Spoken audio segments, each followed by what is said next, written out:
وقال الشيطان لما قضي الأمر إن الله وعدكم وعد الحق ووعدتكم فأخلفتكم وما كان لي عليكم من سلطان إلا أن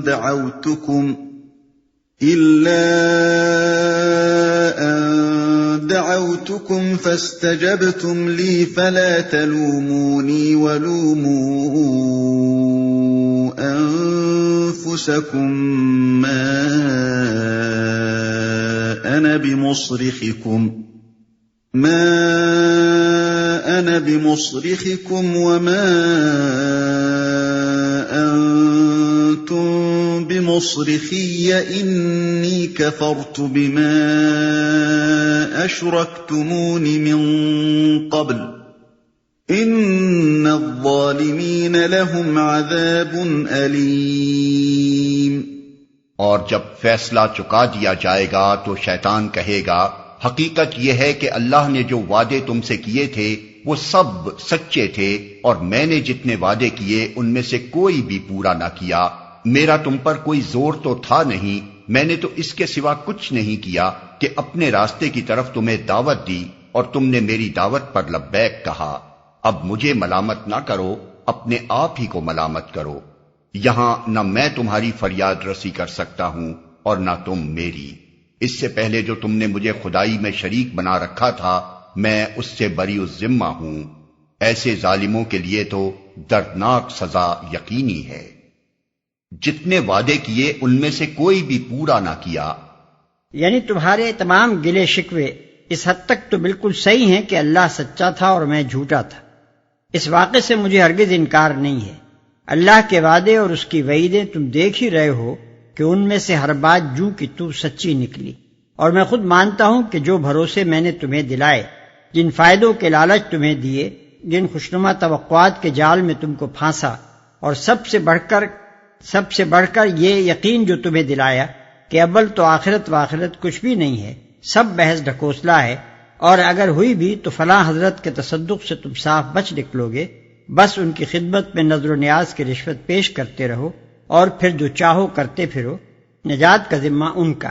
یہ ساری باتیں جو میں تم سے کہتا رہا اور اپنے ایجنٹوں کے ذریعے سے کہلواتا رہا، یہ سب محض دھوکہ تھا۔ تم نے میری دعوت پر لبیک کہا، یعنی اگر آپ حضرات ایسا کوئی ثبوت رکھتے ہوں کہ آپ خود راہ راست پر چلنا چاہتے تھے اور میں نے زبردستی آپ کا ہاتھ پکڑ کر آپ کو غلط راستے پر کھینچ لیا، تو ضرور اسے پیش فرمائیے۔ جو چور کی سزا سو میری، لیکن آپ خود مانیں گے کہ واقعہ یہ نہیں ہے۔ میں نے اس سے زیادہ کچھ نہیں کیا کہ دعوت حق کے مقابلے میں اپنی دعوت باطل آپ کے سامنے پیش کی، سچائی کے مقابلے میں جھوٹ کی طرف آپ کو بلایا، نیکی کے مقابلے میں بدی کی طرف آپ کو پکارا۔ ماننے اور نہ ماننے کے جملہ اختیارات آپ ہی حضرات کو حاصل تھے، میرے پاس آپ کو مجبور کرنے کی کوئی طاقت نہ تھی۔ اب اپنی اس دعوت کا ذمہ دار تو بلا شبہ میں خود ہوں اور اس کی سزا بھی پا رہا ہوں، مگر آپ نے جو اس پر لبیک کہا، اس کی ذمہ داری آپ مجھ پر کہاں ڈالنے چلے ہیں؟ اپنے غلط انتخاب اور اپنے اختیار کے غلط استعمال کی ذمہ داری تو آپ کو خود ہی اٹھانی چاہیے۔ تم نے مجھے خدائی میں شریک بنا رکھا تھا۔ یہاں پھر شرک اعتقادی کے مقابلے میں شرک کی ایک مستقل نوع یعنی شرک عملی کے وجود کا ایک ثبوت ملتا ہے۔ ظاہر بات ہے کہ شیطان کو اعتقادی حیثیت سے تو کوئی بھی نہ خدائی میں شریک ٹھہراتا ہے اور نہ اس کی پرستش کرتا ہے، سب اس پر لعنت ہی بھیجتے ہیں۔ البتہ اس کی اطاعت اور غلامی اور اس کے طریقے کی اندھی یا آنکھوں دیکھے پیروی ضرور کی جا رہی ہے، اور اسی کو یہاں شرک کے لفظ سے تعبیر کیا گیا ہے۔ ممکن ہے کوئی صاحب جواب میں فرمائیں کہ یہ تو شیطان کا قول ہے جسے اللہ تعالیٰ نے نقل فرمایا ہے، لیکن ہم عرض کریں گے کہ اول تو اس کے قول کی اللہ تعالیٰ خود تردید فرما دیتا اگر وہ غلط ہوتا۔ دوسرے، شرک عملی کا صرف یہی ایک ثبوت قرآن میں نہیں ہے، بلکہ اس کے متعدد ثبوت پچھلی صورتوں میں گزر چکے ہیں اور آگے آ رہے ہیں۔ مثال کے طور پر یہودیوں اور عیسائیوں کو یہ الزام کہ وہ اپنے احبار اور رہبان کو ارباب من دون اللہ بنائے ہوئے ہیں، سورہ توبہ آیت 31۔ جاہلیت کی رسمیں ایجاد کرنے والوں کے متعلق یہ کہنا کہ ان کے پیرووں نے انہیں خدا کا شریک بنا رکھا ہے، سورہ انعام آیت 137۔ خواہشات نفس کی بندگی کرنے والوں کے متعلق یہ فرمانا کہ انہوں نے اپنی خواہش نفس کو خدا بنا لیا ہے۔ الفرقان آیت 43۔ نافرمان بندوں کے متعلق یہ ارشاد کہ وہ شیطان کی عبادت کرتے رہے ہیں، یاسین آیت 60۔ انسانی ساخت کے قوانین پر چلنے والوں کو ان الفاظ میں ملامت کہ اذن خداوندی کے بغیر جن لوگوں نے تمہارے لیے شریعت بنائی ہے وہ تمہارے شریک ہیں، الشورى آیت 21۔ یہ سب کیا اسی شرک عملی کی نظیریں نہیں ہیں جس کا یہاں ذکر ہو رہا ہے؟ ان نظیروں سے صاف معلوم ہوتا ہے کہ شرک کی صرف یہی ایک صورت نہیں ہے کہ کوئی شخص عقیدتاً کسی غیر اللہ کو خدائی میں شریک ٹھہرائے۔ اس کی ایک دوسری صورت یہ بھی ہے کہ وہ خدائی سند کے بغیر یا احکام خداوندی کے علی الرغم اس کی پیروی اور اطاعت کرتا چلا جائے۔ ایسا پیرو اور مطیع اگر اپنے پیشوا اور مطاع پر لعنت بھیجتے ہوئے بھی عملاً یہ روش اختیار کر رہا ہو تو قرآن کی روح سے وہ اس کو خدائی میں شریک بنائے ہوئے ہے، چاہے شرعاً اس کا حکم بالکل وہی نہ ہو جو اعتقادی مشرکین کا ہے۔ وَأُدْخِلَ الَّذِينَ آمَنُوا وَعَمِلُوا الصَّالِحَاتِ جَنَّاتٍ تَجْرِي مِن تَحْتِهَا الْأَنْهَارُ خَالِدِينَ فِيهَا بِإِذْنِ رَبِّهِمْ تَحِيَّتُهُمْ فِيهَا سَلَامٌ۔ بخلاف اس کے جو لوگ دنیا میں ایمان لائے ہیں اور جنہوں نے نیک عمل کیے ہیں وہ ایسے باغوں میں داخل کیے جائیں گے جن کے نیچے نہریں بہتی ہوں گی، وہاں وہ اپنے رب کے اذن سے ہمیشہ رہیں گے اور وہاں ان کا استقبال سلامتی کی مبارکباد سے ہوگا۔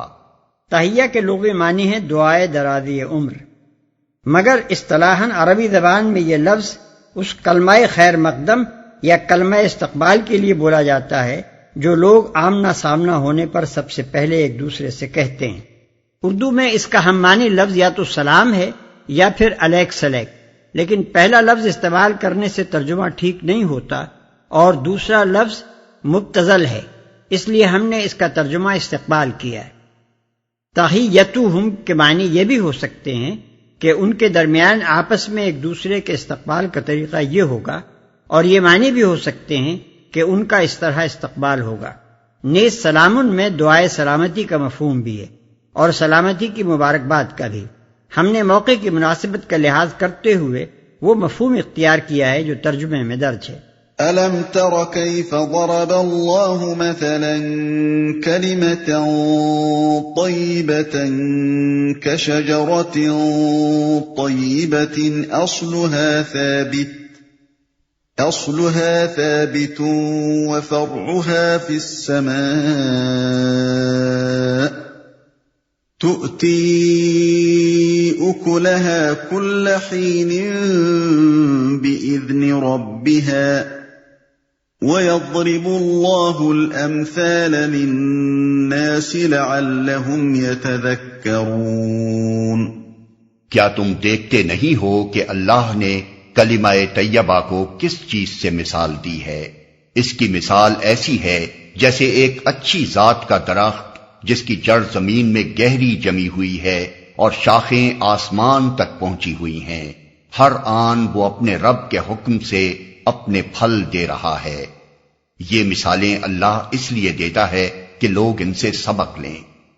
کلمہ طیبہ، کلمہ طیبہ کے لفظی معنی تو پاکیزہ بات کے ہیں، مگر اس سے مراد ہے وہ قول حق اور عقیدہ صالحہ جو سراسر حقیقت اور راستی پر مبنی ہو۔ یہ قول اور عقیدہ قرآن مجید کی روح سے لازماً وہی ہو سکتا ہے جس میں توحید کا اقرار، انبیاء اور کتب آسمانی کا اقرار اور آخرت کا اقرار ہو، کیونکہ قرآن انہی امور کو بنیادی صداقتوں کی حیثیت سے پیش کرتا ہے۔ شاخیں آسمان تک پہنچی ہوئی ہیں۔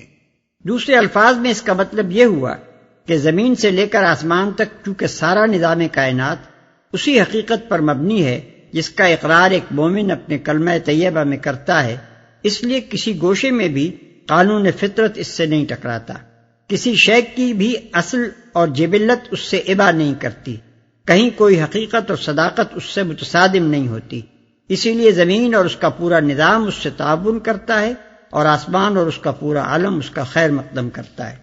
ہر آن وہ اپنے رب کے حکم سے اپنے پھل دے رہا ہے، یعنی وہ ایسا برابر اور نتیجہ خیز کلمہ ہے کہ جو شخص یا قوم اسے بنیاد بنا کر اپنی زندگی کا نظام اس پر تعمیر کرے، اس کو ہر آن اس کے مفید نتائج حاصل ہوتے رہتے ہیں۔ وہ فکر میں سلجھاؤ، طبیعت میں سلامت، مزاج میں اعتدال، سیرت میں مضبوطی، اخلاق میں پاکیزگی، روح میں لطافت، جسم میں طہارت و نظافت، برتاؤ میں خوشگواری، معاملات میں راست بازی، کلام میں صداقت شعاری، قول و قرار میں پختگی، معاشرت میں حسن سلوک، تہذیب میں فضیلت، تمدن میں توازن، معیشت میں عدل و مواسات، سیاست میں دیانت، جنگ میں شرافت، صلح میں خلوص اور عہد و پیمان میں وثوق پیدا کرتا ہے۔ وہ ایک ایسا پارس ہے جس کی تاثیر اگر کوئی ٹھیک ٹھیک قبول کر لے تو کندن بن جائے۔ وَمَثَلُ كَلِمَةٍ خَبِيثَةٍ كَشَجَرَةٍ خَبِيثَةٍ اجْتُثَّتْ مِنْ فَوْقِ الْأَرْضِ مَا لَهَا مِنْ قَرَارٍ۔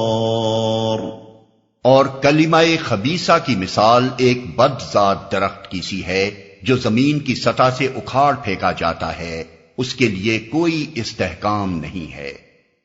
کلمہ خبیثہ، یہ لفظ کلمہ طیبہ کی ضد ہے، جس کا اطلاق اگرچہ ہر خلاف حقیقت اور مبنی بر غلط قول پر ہو سکتا ہے، مگر یہاں اس سے مراد ہر وہ باطل عقیدہ ہے جس کو انسان اپنے نظام زندگی کی بنیاد بنائے، عام اس سے کہ وہ دہریت ہو، الحاد و زندقہ ہو، شرک و بت پرستی ہو، یا کوئی اور ایسا تخیل جو انبیاء کے واسطے سے نہ آیا ہو۔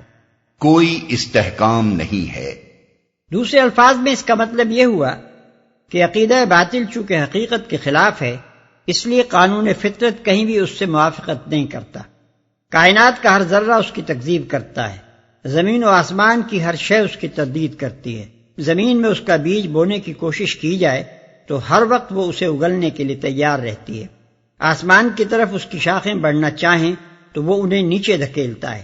انسان کو اگر امتحان کی خاطر انتخاب کی آزادی اور عمل کی مہلت نہ دی گئی ہوتی تو یہ بدذات درخت کہیں اگنے ہی نہ پاتا، مگر چونکہ اللہ تعالیٰ نے ابن آدم کو اپنے رجحان کے مطابق کام کرنے کا موقع عطا کیا ہے، اس لیے جو نادان لوگ قانون فطرت سے لڑ بھڑ کر یہ درخت لگانے کی کوشش کرتے ہیں، ان کے زور مارنے سے زمین اسے تھوڑی بہت جگہ دے دیتی ہے، ہوا اور پانی سے کچھ نہ کچھ غذا بھی اسے مل جاتی ہے، اور فضا بھی اس کی شاخوں کو پھیلنے کے لیے بادل ناخواستہ کچھ موقع دینے پر آمادہ ہو جاتی ہے، لیکن جب تک یہ درخت قائم رہتا ہے کڑوے کسیلے زہریلے پھل دیتا رہتا ہے، اور حالات کے بدلتے ہی حوادث کا ایک جھٹکا اس کو جڑ سے اکھاڑ پھینکتا ہے۔ کلمہ طیبہ اور کلمات خبیثہ کے اس فرق کو ہر وہ شخص بآسانی محسوس کر سکتا ہے جو دنیا کی مذہبی، اخلاقی، فکری اور تمدنی تاریخ کا مطالعہ کرے۔ وہ دیکھے گا کہ آغاز تاریخ سے آج تک کلمہ طیبہ تو ایک ہی رہا ہے، مگر کلمات خبیثہ بے شمار پیدا ہو چکے ہیں۔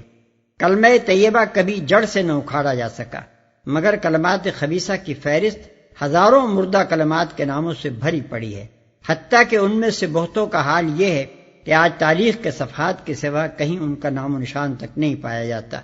اپنے زمانے میں جن کلمات کا بڑا زور شور رہا ہے، آج ان کا ذکر کیا جائے تو لوگ حیران رہ جائیں کہ کبھی انسان ایسی ایسی حماقتوں کا بھی قائل رہ چکا ہے۔ پھر کلمہ طیبہ کو جب جہاں جس شخص یا قوم نے بھی صحیح معنوں میں اپنایا، اس کی خوشبو سے اس کا ماحول معطر ہو گیا، اور اس کی برکتوں سے صرف اسی شخص یا قوم نے فائدہ نہیں اٹھایا بلکہ اس کے گرد و پیش کی دنیا بھی ان سے مالا مال ہو گئی۔